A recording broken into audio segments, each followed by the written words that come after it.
Hello and welcome to From Field to Skin, a series of interviews chronicling Ash Alberg's adventures in the Canadian fibre shed.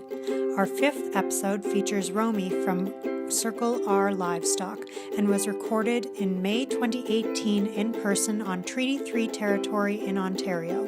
You can find Circle R online on Facebook at Circle R Livestock, on Instagram at Circle R Lamb, or visit circlerlamb.ca. For more, follow at From Field to Skin on Instagram or visit fromfieldtoskin.com. I should have brought something. Shit, I messed up again. Can you help me? I'll just Cast on for me. I'm good after that. I'll cast on backwards. And then Poppy will just be doing cameo the whole time. I am here with Romy on her farm, which is Circle R. This is Poppy. Poppy's probably going to hang out with us the whole time. And then we're in the upper barn. Yes. We're in the upper barn. And so we have a bunch of very confused sheep staring at us. And these are all of the replacements. the replacements. And so Romy runs a farm with Dorset sheep, and you have 600 sheep right now, right? Yeah, there's about 400 mums, and then with rams and lambs, there's probably about 600 here right now. Oh my god.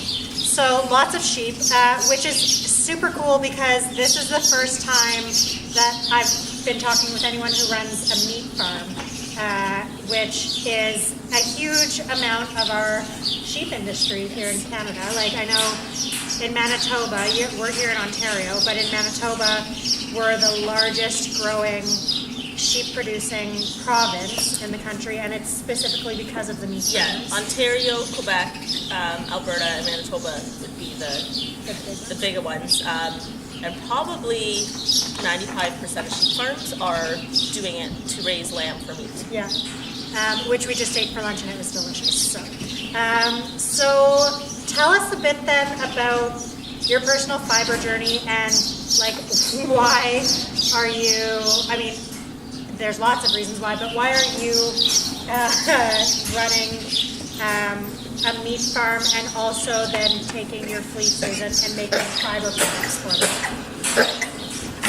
Bless you. Sheep. Bless you. Oh, went down the wrong tube. Yeah, you're okay. You're good.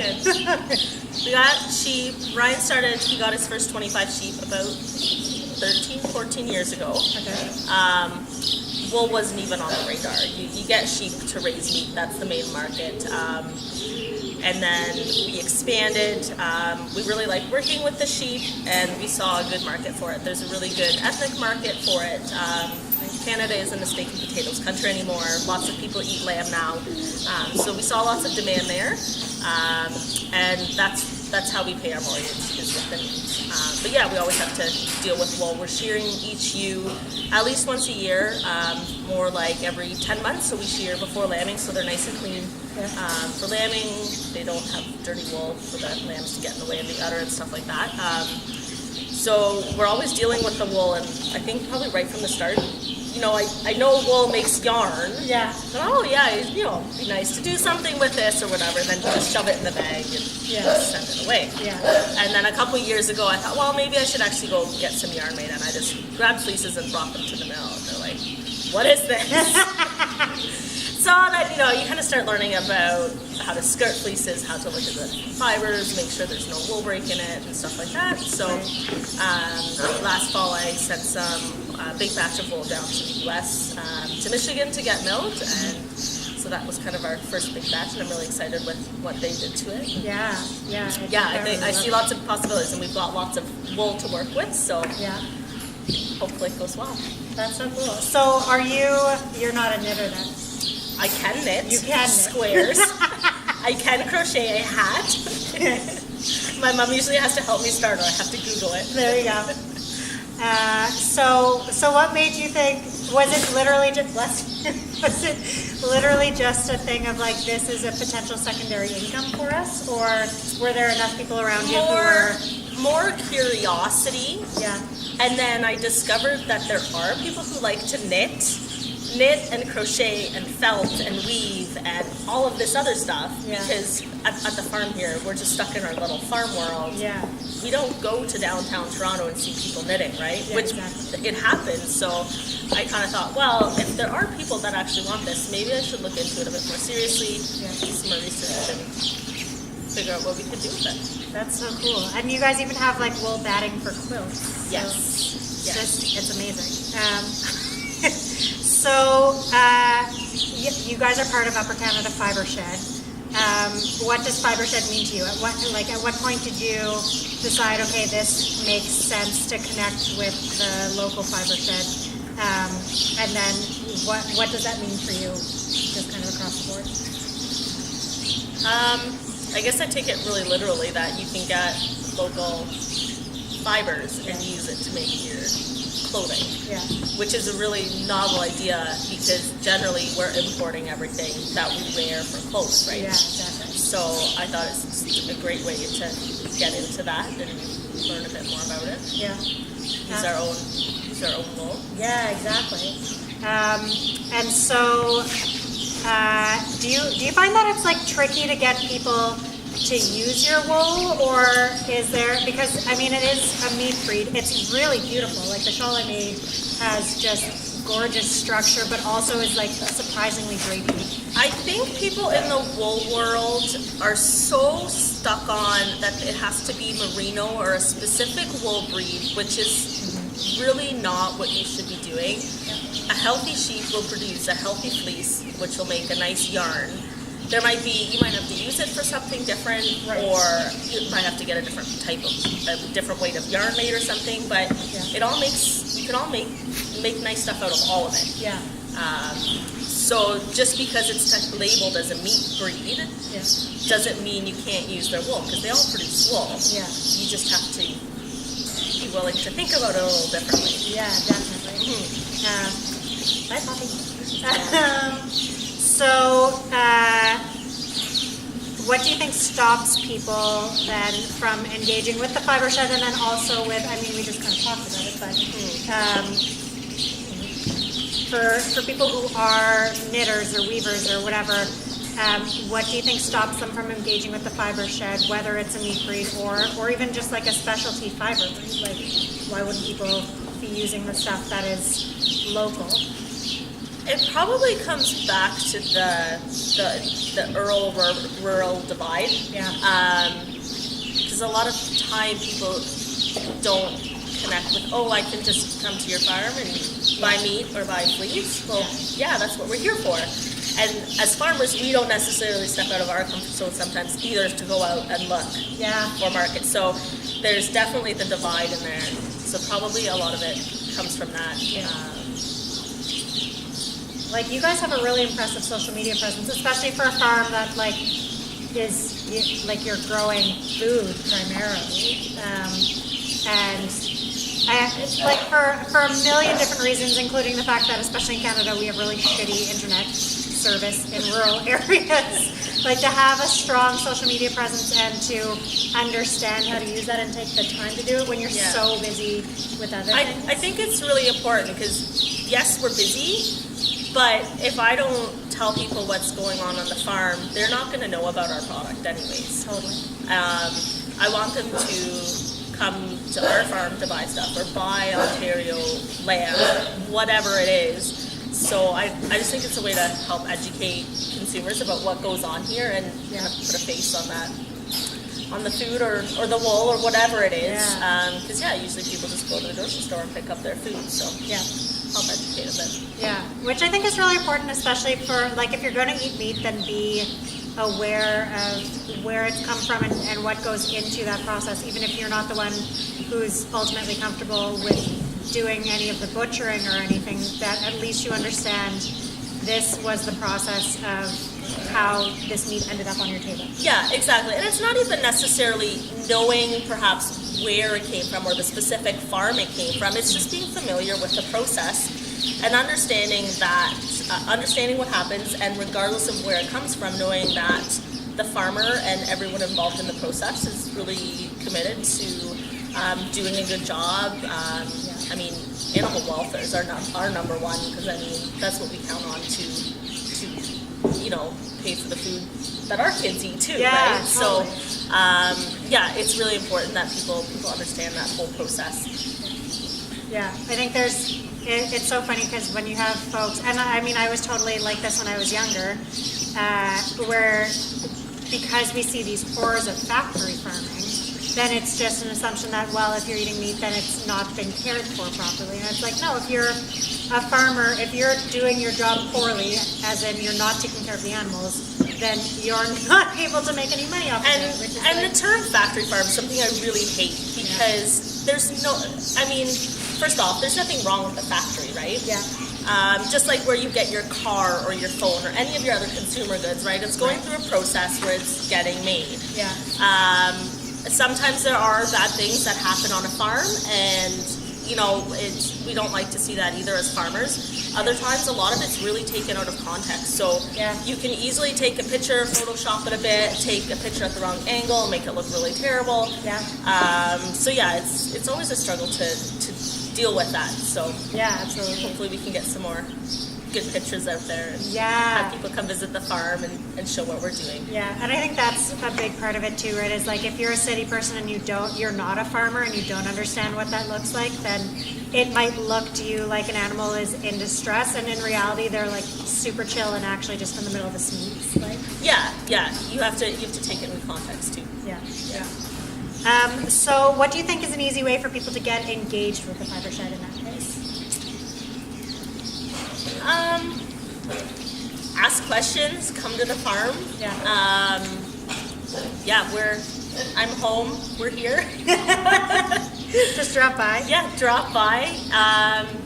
You're allowed to, as the farmer, you're allowed to ask me questions if something worries you about what I'm doing, or if you've seen something on someone else's feed, or anything, just ask questions, because we'll answer. It's not like we're trying to keep secrets or anything. As far as how we care for animals and stuff. And then farmers kind of have to do the same thing too, right? We need to be open enough to figure out what someone from the city or from town. We need to be open enough to ask them, like, well, what do you want to know? Yeah, totally. We're just whipping through these questions. It's great. So, in your ideal world, what does the Fiber Shed look like, and maybe what does consuming animal products and byproducts look like? So not just Fiber Shed, but I think it would be great if a lot more people were educated about actual farming and not jumping to assumptions. I think Fiber Shed is a great way to sort of help make that link a bit between urban and rural, to answer some of those questions, because any questions about animals, meat, animal byproducts, anything, you should be getting your answers from a farmer, not from other random Google sources and things. So I think the Fiber Shed is just another thing in there to help educate. Cool.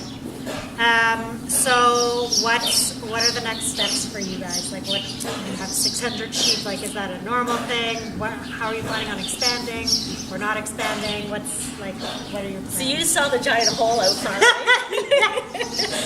So, we have about 400 ewes right now, which is on the largest side for an Ontario sheep farm. And we're expanding, so we're busy building a barn. And we will be at about 900 ewes by the time we're done with that. Oh, wow. Producing upwards of 2,400 lambs a year. Wow. Again, right? It's the meat. That's how we cash flow everything, to pay the mortgage, to pay for the new building, and everything like that. So we sell breeding stock as well. So we're selling ewes and rams to other farmers. We do some meat sales, and then getting into the wool side of things. I definitely see potential for doing more of that, and especially because we're on the larger side. I see potential as far as consistency of product. So because I can get a few $100 pounds processed at a time, I know that if I get yarn A and B done in 2018, if I do a batch in 2019, I know yarn A and B will pretty much be the same thing. So Right. I think getting some of that consistency is definitely possible, and I see some potential for that. That's super cool. Yeah. Are you, like, with that amount of stock, are you planning on just keeping it and selling it on your guys' end, or are you thinking that you'll get to a point where you're going to start potentially, like, sourcing to dyers, or, like, what are...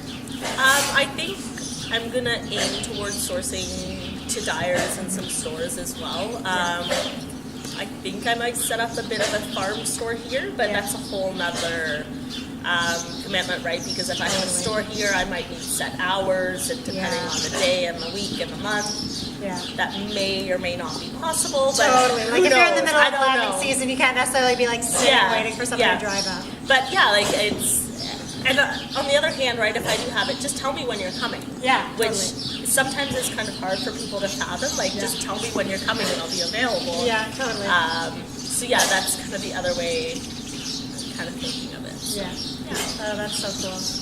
And then an online store, of course. Yes, I'm working on that as well. So rural internet is great. I was gonna have it all set up before planting started and spraying. I thought, okay, I'm gonna sit down. I'm gonna get this all set up, and then get some storms and knock the internet out. Yeah. And then planting started, and it didn't happen. So now I'm starting lambing again next week. Okay. So hopefully, kind of this week, if it kind of works, we might be able to do that. Poppy's just casually eating the fence. It tastes good. Funny. And the sheep are very concerned. They're like, what are you doing? This is hilarious. So, we've, like, burned through these questions. I love, like, farmers are like, okay, let's go. Let's do this. Don't have time to sit around. So is there anything that you kind of want to, like, end with or talk more about? Or we've got loads of really beautiful photos that I'm really excited to share with folks. So. Yeah, I'm excited to see those. Yeah. Yeah, I guess on the wool side, don't jump to conclusions about the breed that it is. I know a lot of kind of wool shows or things I've gone to. I know our yarn is just as soft as everyone else's, even though it's not technically a wool breed. Yeah. So yeah, I see there's lots of potential, and Yeah. we can get more local wool into consumers' hands. Yeah. So to get those soft fleeces, because they are ridiculously soft, do you have to do specific, like, feeding or land management, or do you just breed it year after year? I guess it's like an overall health thing. So, I mean, to have a healthy sheep, you need to feed them good feed. Yep.